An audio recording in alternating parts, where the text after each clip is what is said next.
pourrais te lancer. Je pourrais me lancer, effectivement. Bah ouais, pourquoi pas. Tout le monde connaît ici un peu Céline, Voyage au bout de la nuit, où on a entendu parler. Ouais, peut-être. Voilà. Donc, Debout. allez, bah, par contre, Debout. alors. Voilà. Alors, oh là là.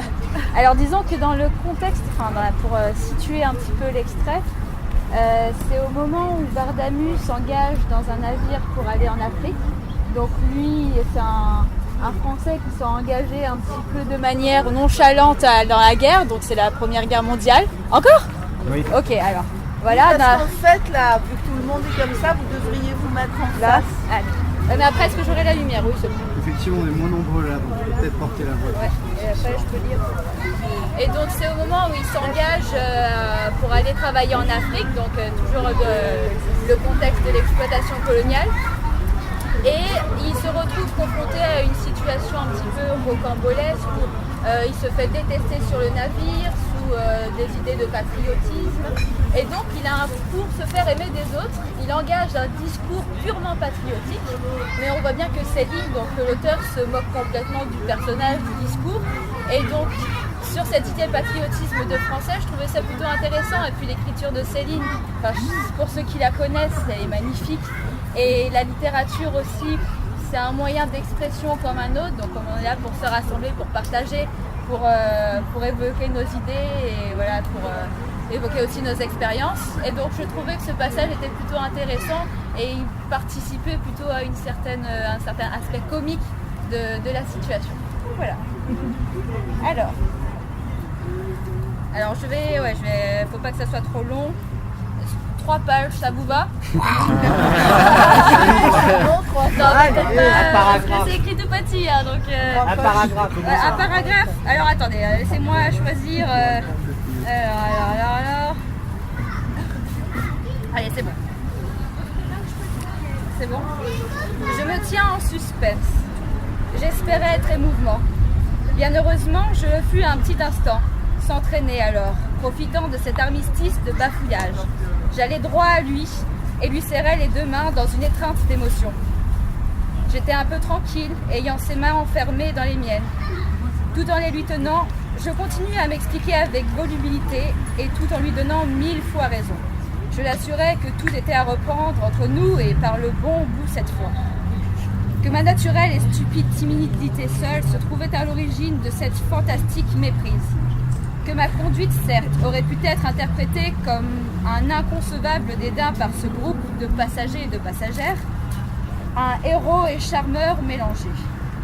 Providentielle réunion de grands caractères et de talents, sans oublier les dames incomparables musiciennes, ces ornements de bord. Tout en faisant largement amende honorable, je sollicitais pour conclure qu'on m'admise sans s'y surseoir et sans restriction aucune, au sein de leur joyeux groupe patriotique et fraternel, où je tenais, dès ce moment et pour toujours, à faire très aimablement figure. Sans lui lâcher les mains, bien entendu, je redoublais d'éloquence. Tant que le militaire ne tue pas, c'est un enfant. On l'amuse aisément, n'ayant pas l'habitude de penser. Dès qu'on lui en parle, il est forcé pour essayer de vous comprendre, de se résoudre à des efforts accablants. Le capitaine Frémisson ne me tuait pas. Il n'était pas en train de boire non plus. Il ne faisait rien avec ses mains, ni avec ses pieds. Il essayait seulement de penser. C'était énormément trop pour lui. Au fond, je le tenais par la tête. Graduellement, pendant que durait cette épreuve d'humiliation, je sentais mon aplomb propre déjà prêt à me quitter, s'estomper encore davantage, et puis me lâcher, m'abandonner tout à fait pour ainsi dire officiellement. On a beau dire, ce fut un moment fort agréable. Depuis cet incident, je suis devenue pour toujours infiniment libre et léger, moralement s'entend. C'est peut-être de la peur qu'on a le plus souvent besoin pour se tirer d'affaire dans la vie. Je n'ai jamais voulu, quant à moi, d'autres armes depuis ce jour ou d'autres vertus. Je me dis que je vais m'arrêter là pour parce que je trouvais intéressant dans cet élan national justement de repenser un peu ces concepts de patrie, de nation, de nationalisme, et donc de montrer que là, on a un caractère qui s'est engagé dans l'armée de manière, on va dire, spontanée et plutôt sujet à un élan sentimental, parce que la patrie, la France, à ce moment-là, était tellement exaltée que ça semblait naturel pour les hommes de s'y engager. Et donc là, le fait de tourner en ridicule cet élan invite davantage à avoir une réflexion sur ce pourquoi, sur ces questionnements de pourquoi finalement se battre pour une cause nationale, et finalement ça peut en quelque sorte rejoindre ce qu'est ce mouvement de partage et de réflexion autour de divers sujets et variés qui nous touchent aujourd'hui. Merci.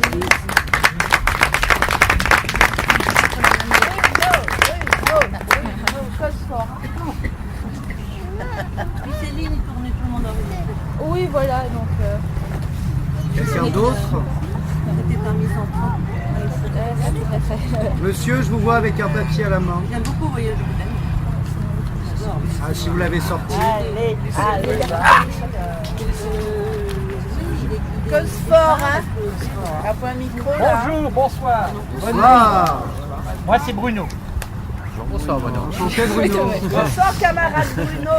Moi, je me pose la question, c'est pourquoi on est rassemblés là. Et vous allez voir qu'on est rassemblés en fait parce qu'on a chacun quelque chose à voir contre ce qui se passe actuellement dans la société française et probablement aussi dans la société mondiale.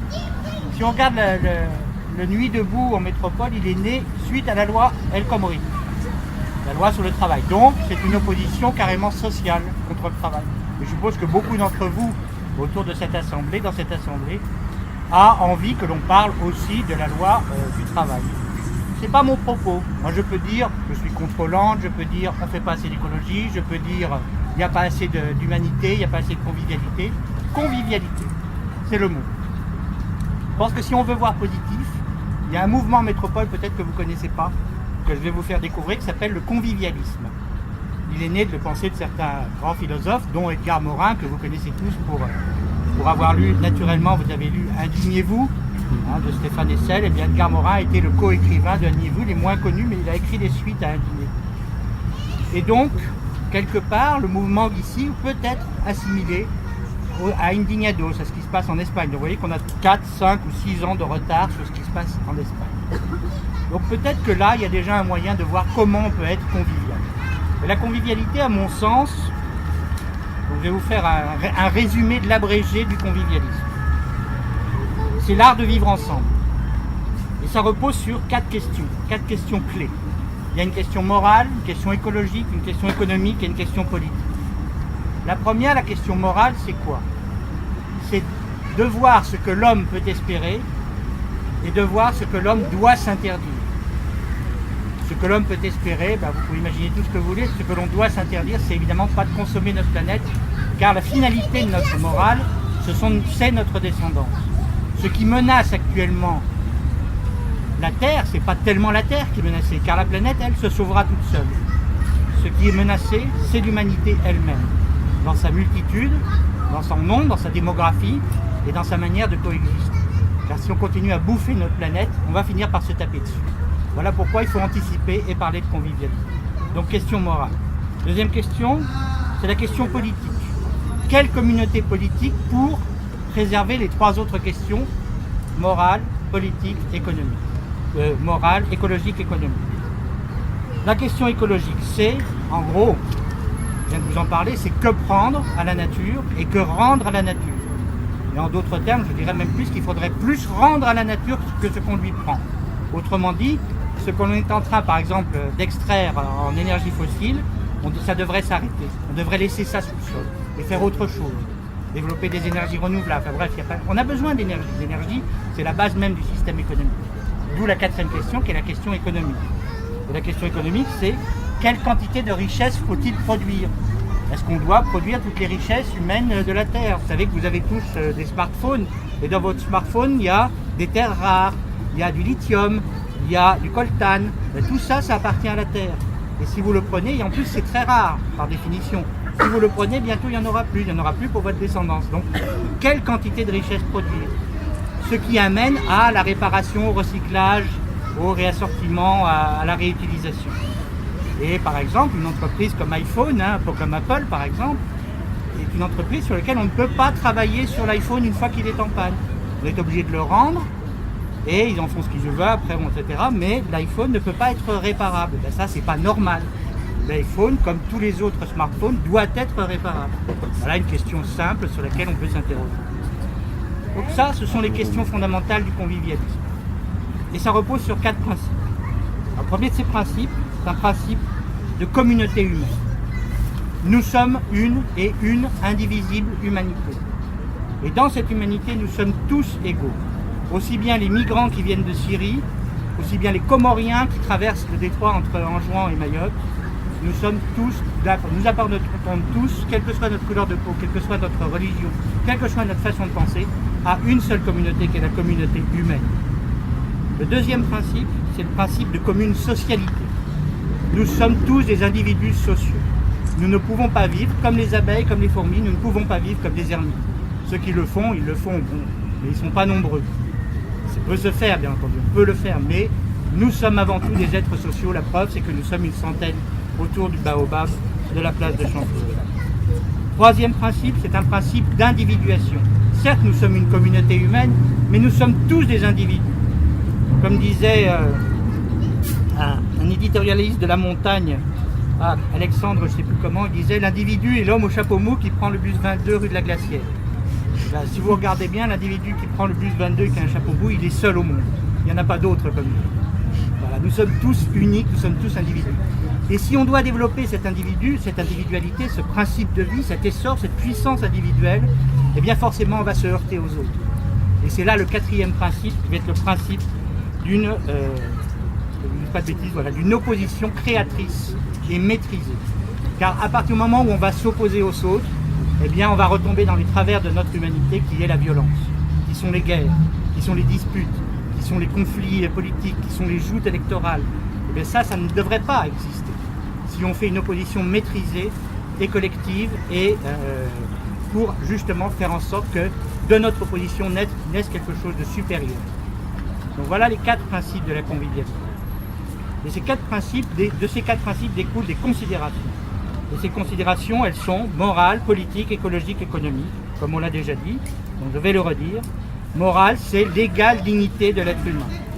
C'est la recherche, la quête de la vie bonne. C'est le respect des autres. C'est qu'il n'y a pas d'hubris, il n'y a pas de démesure. Est-ce qu'on a besoin d'avoir 3 Ferrari et 4 Bentley dans son garage?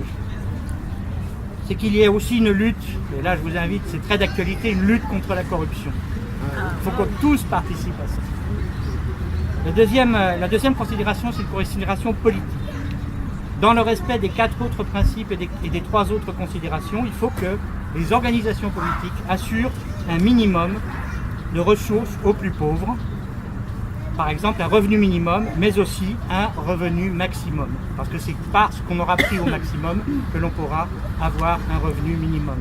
Alors, revenu minimum, ça peut être le revenu minimum de base, dont on parle allègrement actuellement, qui est très à la mode également. Mais ça peut être le salaire à vie de Bernard Friot, qui est un marxiste. Ça peut être plein d'autres formes d'organisation sociale. Le deuxième principe, le troisième, c'est le principe écologique, c'est la considération écologique. Donc c'est la relation de don contre don vis-à-vis de la nature. Jusqu'où on peut aller, comment on peut aller, et est-ce que finalement tous nos actes ne devraient pas être réglés par cette considération-là? Ça devrait être l'aune, ça devrait être la mesure. C'est avec ça que l'on va dire, voilà, je fais une action, oui c'est très bien de faire cette action, mais qu'est-ce que vous prenez sur la nature? Un exemple type, la nouvelle route du littoral. On est en train de construire une route gigantesque, ça va être magnifique, mais qu'est-ce qu'on aura pris sur la nature pour le faire? Et qu'est-ce que l'on va aggraver, qu'est-ce que l'on va détruire de la nature en roulant dessus et en favorisant les voitures qui vont rouler dessus? Voilà, ce sont des exemples simples sur lesquels on peut répondre. Et à chaque fois qu'on se pose cette question-là, vous voyez qu'on va tendre forcément vers plus d'humanité. Et la quatrième considération, c'est la considération économique. C'est la recherche d'une prospérité sans croissance. Car vous l'aurez compris, on vous parle de croissance comme la seule solution. En fait, la croissance, il n'y en aura plus. Pourquoi il n'y en aura plus? Parce qu'elle est basée sur les énergies. Et les énergies, il y en a de moins en moins. Contrairement à ce qu'on veut dire, même si le pétrole coûte pas cher en ce moment, c'est encore pour des considérations géopolitiques, je ne vais pas rentrer là-dedans. Mais la croissance, elle, c'est fini. La croissance à 2 chiffres, c'est fini. La croissance à 1 chiffre au-dessus de 2, c'est fini. Donc il n'y aura pas de création d'emplois par la croissance.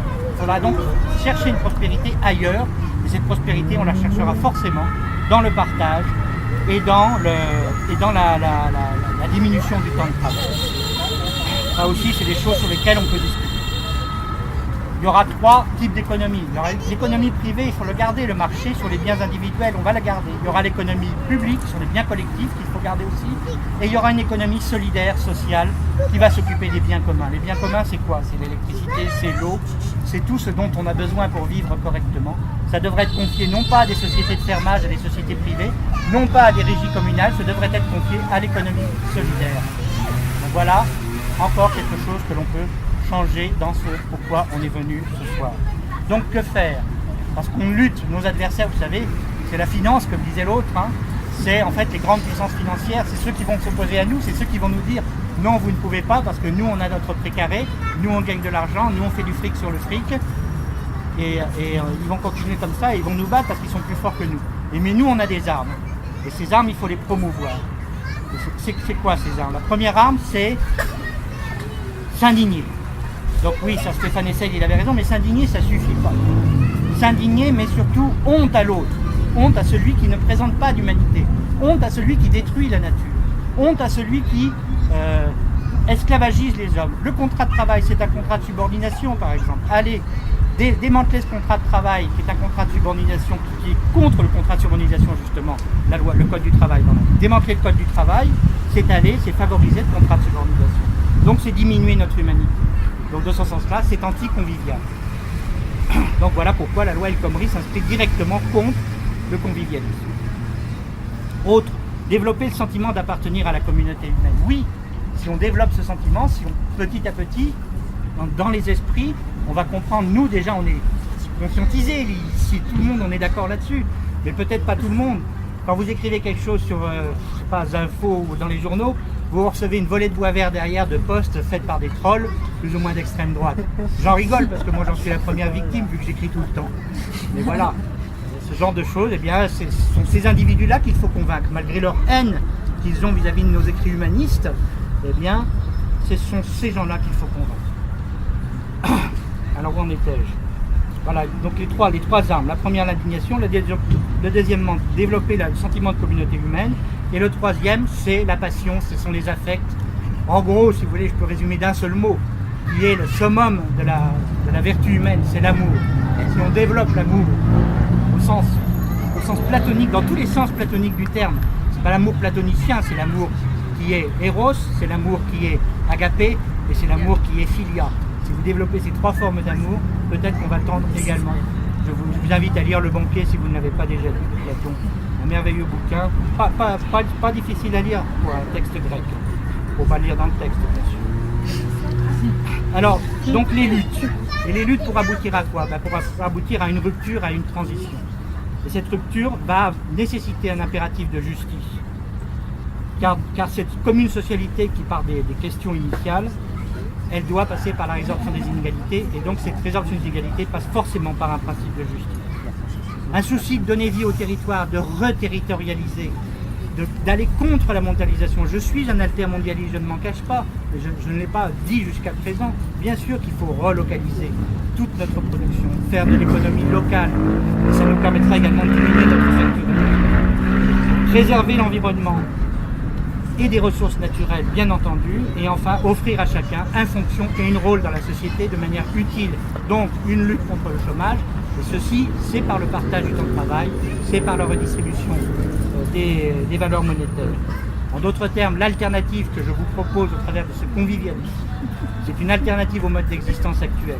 Car nous faire croire que la croissance infinie dans un monde fini est réponse à tous nos maux est un leurre, est une lubie, est une imposture. Merci de votre attention.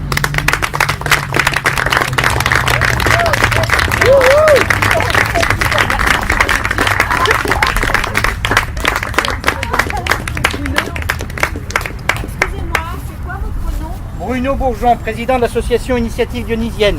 Écologiste, un vrai, c'est-à-dire pas inscrit au parti. Deux conférences par mois on fait à l'association Initiative Dionysienne, le 2e et 4e mardi, la prochaine mardi prochain. On va parler de Communecté pour ceux qui connaissent. Olivier Bouzig, il est là ou pas? Il n'est pas arrivé. Et Tibor Kettelbach, il n'est pas là non plus. Non. Donc c'est eux qui vont parler de ça. Et donc dans 2 semaines, je vais vous parler des pesticides dans le monde, en France et à La Réunion. Voilà. Merci Bruno. À quel endroit ça se trouve? Arbre à délices, 18h, 2e et 4e mardi de chaque mois. L'Arbre à délices, c'est le restaurant au centre de la place Sardagariga au Barachois. D'accord. Du kiosque. 2e et 4e mardi, 18h. D'accord. Mais si vous venez nombreux, il va falloir qu'on change de local. Hein. C'est très petit, ouais. En ce moment, c'est fou évident. Ben, j'attends que Bonsoir. les gens ils veulent parler le rappeur précédent est fini, ça a été magnifique. Donc moi je m'appelle Frédéric. Je connais quelques personnes ici, de vue ou plus amicalement, mais la majorité des gens, je ne les connais pas. Bon, je voulais rebondir sur l'humanisme. Bruno qui a parlé d'humanisme. Moi, je fais partie d'aucun parti, d'aucune association. Je suis peut-être un peu asociale, question à se poser. En tout cas, je suis quand même concernée par le social très fortement et certainement en méditerranéenne très affectivement. Bon, mais c'est pas pour parler de moi que je suis là.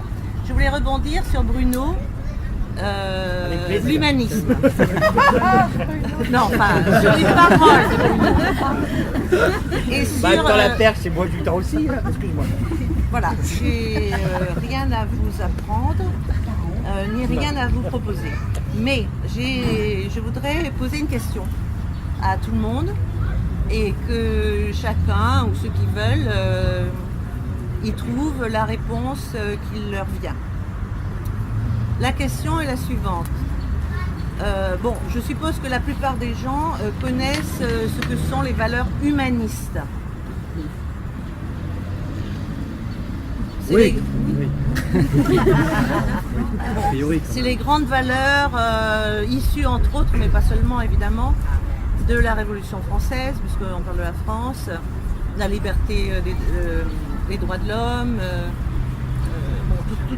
on est tous égaux, on est tous libres, la liberté des uns s'arrête comme celle des autres, enfin tous ces grands, tous ces beaux principes qui figurent par exemple à la Ligue des droits de l'homme, hein, que défend la Ligue des droits de l'homme.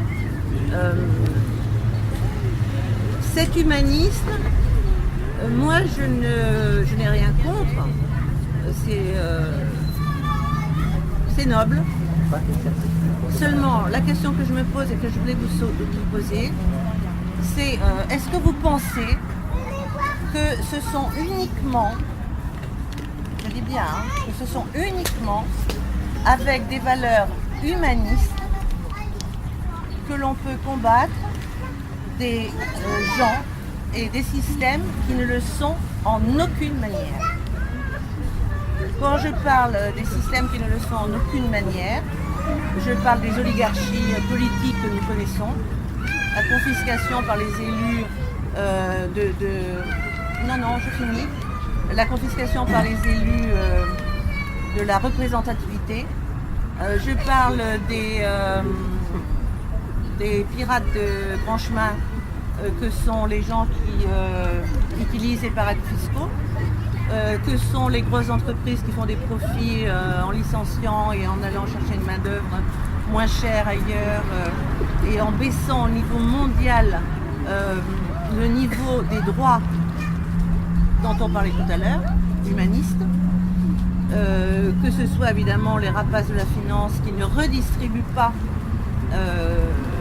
les bénéfices, les profits faits par l'ensemble d'une population. Voilà, la question est celle-là. Donc en prenant pour socle les droits de l'homme, les valeurs humanistes, je me pose la question depuis longtemps d'ailleurs. J'ai la réponse pour moi, mais ça c'est bon, c'est pas intéressant. Mais ces valeurs humanistes sont-elles aptes aujourd'hui, dans la configuration où on est, qui est non seulement nationale, européenne et mondiale, sont-elles aptes à combattre des systèmes humains ou financiers, enfin virtuels ou réels, qui eux ne sont absolument pas humanistes? Voilà, c'est ma question. Et les réponses... je ne vais oui, pas parce rester au que- milieu pour les réponses. Hein. Oui, parce que... C'est que chacun qui vient dire sa réponse. Si vous voulez bien. Moi, je reste pas là. Bonjour, Patrick Doué. Oui, parce qu'ils sont 1% et on est 99%. Ah oui, d'accord, mais bon. Ouais, mais enfin...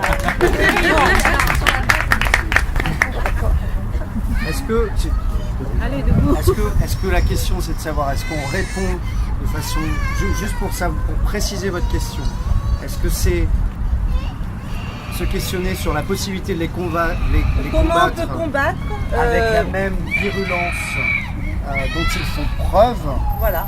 ou est-ce qu'on les combat avec Non, l'humanisme la dont question, on il n'y a, voudrait faire pas preuve, de c'est piège ça dans ma question. C'est une est-ce que question l'humanisme est brute la de seule- coffre. Est-ce qu'on peut combattre des systèmes qui ne sont pas humanistes par des valeurs humanistes?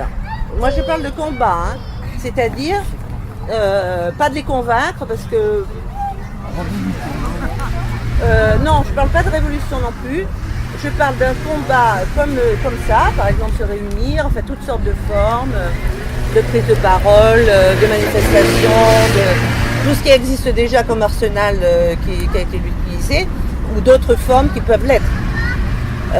Est-ce que ces valeurs humanistes sont aptes à combattre des systèmes d'un cynisme total? Voilà. Naturellement, moi, personnellement, par valeur. Stand up. Non, mais ça va être très court. J'aurais tendance à dire oui, mais je ne sais pas si c'est la bonne réponse. Voilà. Ben oui, mais il faut argumenter un non, petit pardon. peu, quoi. Parce que moi, je voulais provoquer une Ah, mais argumentation. moi, j'avoue ma toute. Pas des convictions personnelles, parce que moi, j'ai la mienne, mais je ne l'ai pas dit. C'est pas intéressant. Je crois que j'ai pas les réponses. Ouais. Ma réponse, c'est que je crois que je n'ai pas. Prends des photos pour les voir.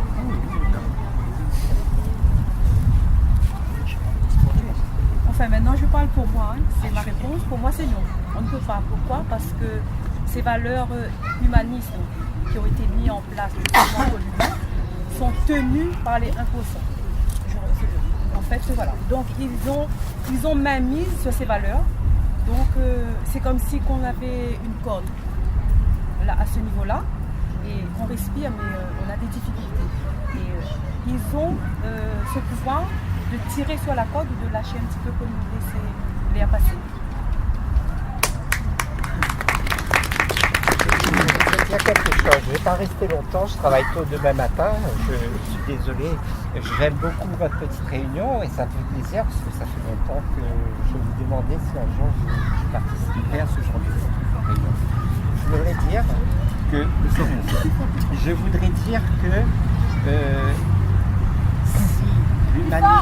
si l'humanisme n'est pas humanisant, s'il n'est pas source d'humanité, on peut dire que ce qui est derrière n'est pas humain. Vous voyez ce que je veux dire? La Révolution française a eu lieu sur le peuple français qui se sont rebellés contre la royauté, contre ceux qui les opprimaient.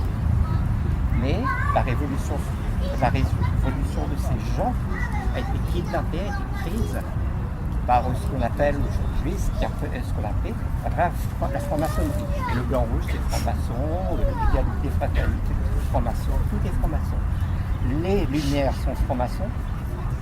Donc, c'est la franc-maçonnerie qui est à la base de notre pays. Alors aujourd'hui, je pense que le piège se referme. Il a été fomenté depuis longtemps, c'est l'argent. Ça fait des siècles, ça fait même des millénaires que c'est l'argent qui règne. Le pouvoir, parce qu'on est plus riche. Et une fois qu'on a le pouvoir et la richesse, on domine. Et il y a un esprit de domination sur l'humanité, sur ce qui est fait de nous des êtres humains. Domination sur la vie, sur notre vie tous les jours, et puis aussi domination sur notre esprit. Donc, si nous sommes des esprits libres, vraiment libres, qui ne soient pas des humanistes, mais tout simplement des gens libres, nous devrions revenir à quelque chose d'humain. Voilà, c'est ce que je voudrais dire. Et si on parle de ce principe-là, on peut créer une société, peut-être, là je me fais vraiment des illusions, une société sans argent. Désolé, je travaille, j'ai besoin d'argent pour acheter ça. Je travaille, j'ai assez directement à la chose. Simplement que quand on est assez comme le monde, il faut qu'on apprenne le partage. On est tout petit, c'est-à-dire qu'on partage, on ne consomme pas tout ce qu'on a besoin. Ce que l'on consomme, on le consomme. Et ce que l'on fabrique, on le fabrique en respectant cette nature. Et la nature nous apprend, les abeilles nous apprennent comment vivre. Et les fourmis nous apprennent à respecter le cadre que nous sommes, dans lequel nous vivons, et à nous développer en harmonie. Je ne sais pas si c'était clair. Voilà. Alors oui, je vais parler fort. Merci. Je suis pas très douée comme ça, mais moi, il y a quelque chose qui me choque beaucoup depuis tout à l'heure, c'est que en réponse simple à est-ce qu'avec une action humaniste, on peut répondre à tout ça, moi je dirais On peut combattre. combattre, Parce que c'est pas une Répondre. question de discours. Hein. Est-ce qu'on peut combattre combattre. Comment on change la donne? Sauf que ce j'ai système. l'impression que vous avez tous oublié que tout le système qui a été mis en place a été mis en place par vous tous. On est Ah, d'accord. tout Non. à fait vrai. Alors excusez-moi, d'accord. je suis désolée. Demain vous allez voter. On est d'accord. Nous votons tous. On est les premiers responsables. Personne n'a été coupé. Personne n'a été coupé. Donc je vais finir. Donc ce que vous oubliez, c'est que à la question, moi je vais répondre oui, on peut combattre ça en disant stop, en disant non. Bah moi je suis pas d'accord. Et comment vous pouvez dire que vous n'êtes pas d'accord? Je suis désolée. C'est demain, vous pensez que vous êtes un bon citoyen en allant voter pour tous les gens qui se présentent, qui est une espèce de machine Afrique, à pompe, à ce que vous voulez. Mais me regardez pas tout le temps parce que moi je veux Non, pas. non, mais je vous réponds parce que je respecte aussi ce que vous avez dit, il n'y a pas de souci, il faut bien que je regarde quelque chose, je ne vais pas regarder la lumière là qui est en train de m'éblouir. Ce que je veux dire, c'est que je pense que vous avez tous oublié que vous avez un pouvoir, le pouvoir il est dans votre main et vous pensez qu'il est encore dans le fait d'aller voter. Excusez-moi, personne. Laissez-la terminer. Laissez-moi terminer. Moi je dis juste que si demain les gens disaient, vous savez quoi, moi je vais pas voter mais je suis un citoyen et encore plus responsable que celui qui va voter, parce que moi je suis plus d'accord avec toute la merde qu'on nous fait bouffer tous les jours. Et pourtant, alors, Karine, chef d'entreprise, j'ai une boutique qui fonctionne très bien, j'ai ma petite vie à moi qui va pas trop mal, j'avoue, mais je suis absolument en colère contre tout ce qui se passe. C'est que je vois juste que je pense qu'on peut dire non, je pense qu'on peut dire stop. Il faut juste que vous vous rappelez que demain, quand vous allez dans votre petite urne pour voter et que vous faites comme le premier mouton qui arrive pour dire gauche, droite, centre, Désolé, pas mouton. gentil, Non, demain, non, non, Macron. pas mouton. Je veux dire, oui, mais Ah, là, là, quelque là, là. part, oui, mais moi je crois aussi au fait de dire qu'on ne veut plus voter, on ne veut plus continuer dans ce sens-là. D'une façon ou d'une autre, il faut aussi, excusez-moi, mais avoir les couilles de dire, je prends peut-être un risque de dire que moi je refuse demain d'aller voter pour ces gens-là, parce que tant que ça sera le même système qui sera remis en route par les nouveaux qui vont venir, qui vont nous faire croire qu'ils feront mieux, ils ne feront pas mieux. Voilà, j'avais juste envie de dire qu'on peut répondre parce que je pense avoir de l'humanité en moi et ne pas vouloir accepter ces mêmes personnes qui vont se présenter toujours à nous et encore toujours à nous et qui vont nous faire avaler plein de choses, toujours nous dans l'espoir d'aller voter en disant que peut-être lui fera différent, parce qu'au final vous avez tous le pouvoir de dire non, vous avez tous le pouvoir d'être humain, vous avez tous le pouvoir de changer les choses, mais c'est quand même à travers quelque chose, il faut forcément faire différent demain. Vous savez, il y a deux petites phrases. Il n'y a pas d'humiliation sans consentement. Si demain vous pensez que votre travail, vous êtes humilié dans votre travail, si demain vous pensez que votre vie elle vous convient pas, si demain vous pensez qu'il ne faut pas oublier que le pouvoir il est en vous et que si vous déjà vous commencez à essayer de changer quelque chose dans votre vie, dans votre façon de voter, dans votre façon d'aller travailler, dans votre façon de communiquer, moi j'ai toujours pensé ça. Donc il n'y a pas d'humiliation sans consentement. La deuxième phrase qui moi me tient à cœur, c'est de si vous pensez que tous les matins, en vous levant, si tous les jours vous faites exactement la même chose, en espérant un résultat différent, vous êtes mort. Je suis désolée. Donc déjà, partez de là-dessus, c'est pour ça qu'on est là aujourd'hui. Moi, j'ai rien... voilà. Mais c'est juste que déjà, si vous partez de là-dessus, la réponse, elle est oui plein de choses, mais déjà nous, avec nos petits moyens tous les jours, dans notre petite vie, avec votre mari, avec vos enfants, avec votre patron, ou moi avec mes employés ou quoi que ce soit, si nous déjà, chacun, on essaie de changer quelque chose dans sa vie et de dire non, alors si vous avez l'occasion d'avoir une caméra qui se présente à vous ou quelque chose, c'est de commencer à dire non, je ne suis pas d'accord. Non, je ne me laisserai pas faire. Non, voilà. Et là, vous allez peut-être commencer à changer les choses. Bravo. Bravo. Bonjour. Voilà, je vais pas d'intervenir sur deux sujets. D'abord, voilà, je sais, j'ai pas de voix. Donc je vais essayer d'avoir un peu plus de voix. Il y a une question, on a parlé d'humanisme. Je sais très bien ce que l'humanisme peut être s'opposer à un système. Moi, je me pose la question avant. L'humanisme, est-ce que ça ne s'enseigne pas? Est-ce que voter, ça ne s'enseigne pas? Est-ce qu'il n'y a pas une démarche? Il y en a parmi vous qui ont des enfants, il y en a qui n'en ont pas. Mais est-ce qu'il n'y a pas quelque chose qui ne fonctionne plus dans notre société avec l'éducation? C'est-à-dire que ce qui va compter pour nous, en l'occurrence, c'est que nos gamins aient un iPhone 6, que nos gamins aient tout ce qu'il faut, avant tout. Mais qui sont nos gamins à la fin? Moi, je pense que ce qui serait important à l'heure actuelle, et pour moi, je sais que, j'allais dire dans les temps qui viennent, c'est odieux à dire, je pense qu'on va être obligé de sacrifier une ou deux générations de la même manière. On ne pourra pas faire autrement. Revoir l'éducation et le mode de société dans lequel nous sommes nous fournit pour moi une éducation qui devient, que ce soit l'enseignement des arts, l'enseignement de la culture, l'enseignement de la langue française, est quelque chose qui ne fonctionne plus.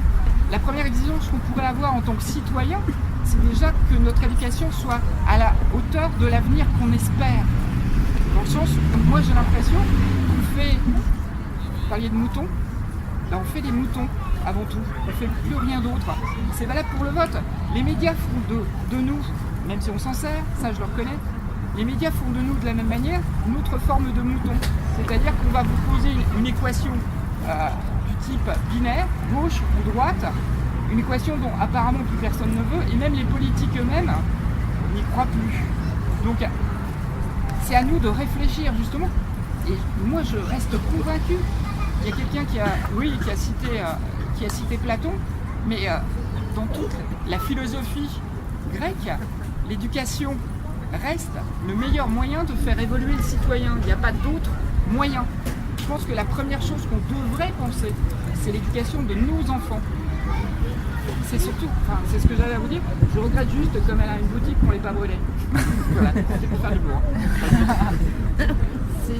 C'est ce que j'avais à dire. Merci.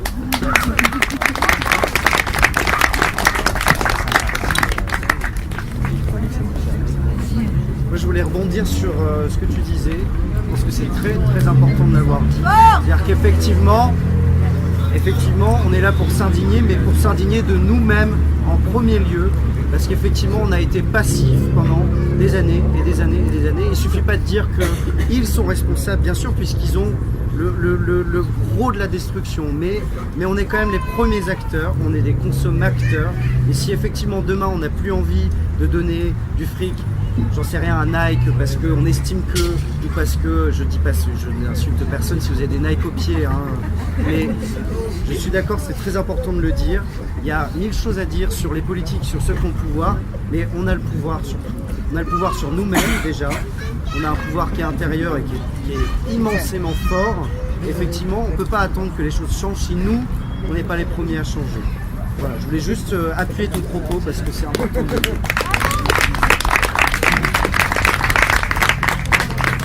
Je voudrais rebondir aussi sur ce que tu viens de dire, parce que j'en ai un petit peu marre. J'en ai un petit peu marre, moi, alors, on a raison de le dire, ça commence par nous le changement.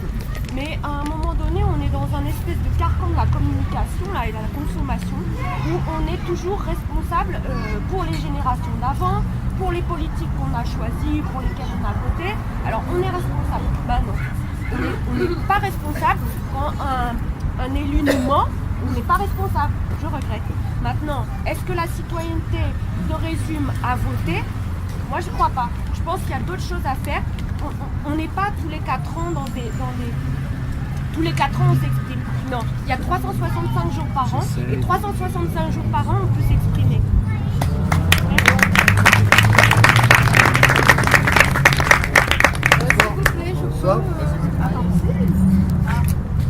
Je vais être un peu moins politique et un peu moins philosophique et peut-être un tout petit peu plus technique.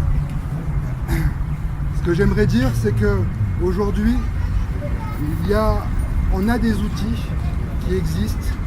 Alors bon, moi ce qui m'a surpris depuis très longtemps, c'est que les causes sont identifiées depuis super longtemps. On entend des choses que je respecte, monsieur, hein, mais on le dit. Enfin moi, pas de monsieur, non, c'est Bruno. Bruno, je les entends depuis aussi longtemps que je suis capable de comprendre ces concepts et en grattant un peu, on les retrouve super loin. Mais il y a eu des évolutions majeures, parce que vous parliez des Lumières tout à l'heure, et les Lumières ont existé grâce à la presse qui permettait de faire des bouquins.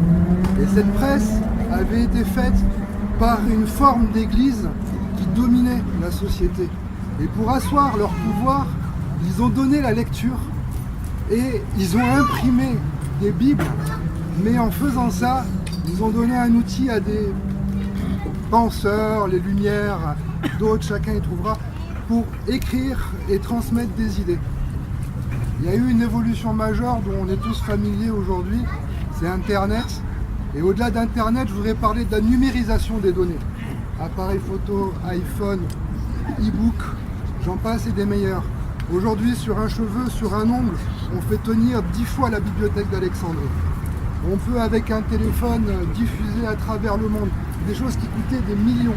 Et j'encourage, donc moi ça va être une phrase positive, je vais arrêter là, j'encourage tout le monde à diffuser, à parler, à partager les idées. C'est un outil extraordinaire parce que ça coûte rien de le faire.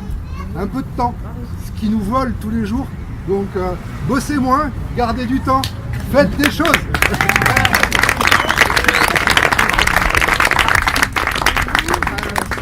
Bonjour, c'est Cathy. Bonsoir Cathy. Voilà, je voulais répondre à la jeune femme qui disait il suffit de dire non et le monde va commencer à évoluer. Alors je vais vous faire juste un bref historique. En 2005, je crois qu'on a dit non au TCE. On a parlé, on a eu des forums dans les repères, etc.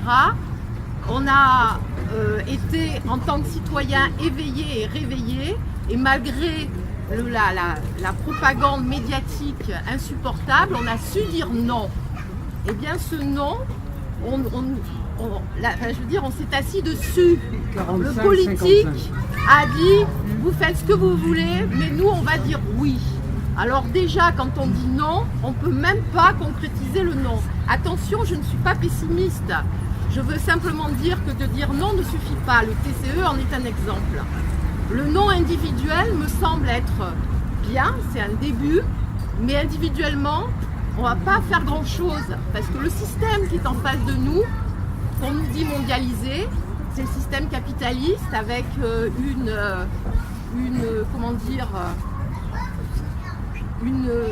qui est assez barbare, qui est complètement dérégulé, qui est en train de nous faire changer de monde, où il n'y a que le fric, où on n'est plus...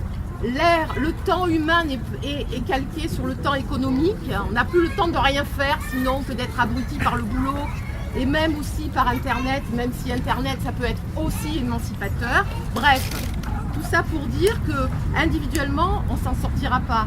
Donc il faut que collectivement on propose des choses. Or, moi qui ai voté toute ma vie, je me dis que si voter devait changer quelque chose, ça ferait longtemps que ça serait interdit. Aujourd'hui, qu'est-ce qu'on nous propose? Toujours des partis politiques qui sont dans le périmètre du capitalisme financier. Chacun a sa parole. Voilà. Donc, moi qui suis front de gauche, ça fait sourire tout le monde, Mélenchon au pouvoir, oh mon Dieu. Mais n'empêche qu'en 2012, j'avais vu en caméra cachée un courtier qui disait « Oh, si Hollande passe, le coût du travail, on arrivera à le diminuer. » Maintenant, si Mélenchon passe, ça va être plus dur, mais on le fracassera d'une autre manière de toute façon. Donc il faut bien se dire, regardez Podemos, regardez Tsipras. Alors après Tsipras, est-ce qu'il a trahi ou pas? En tout cas, c'était quand même un parti de gauche qui s'est fait fracasser aussi. Tout ça pour dire que le combat est difficile, mais qu'il n'est pas impossible. Mais individuellement, pour moi, ce n'est pas une réponse satisfaisante. Voilà. Merci. Merci.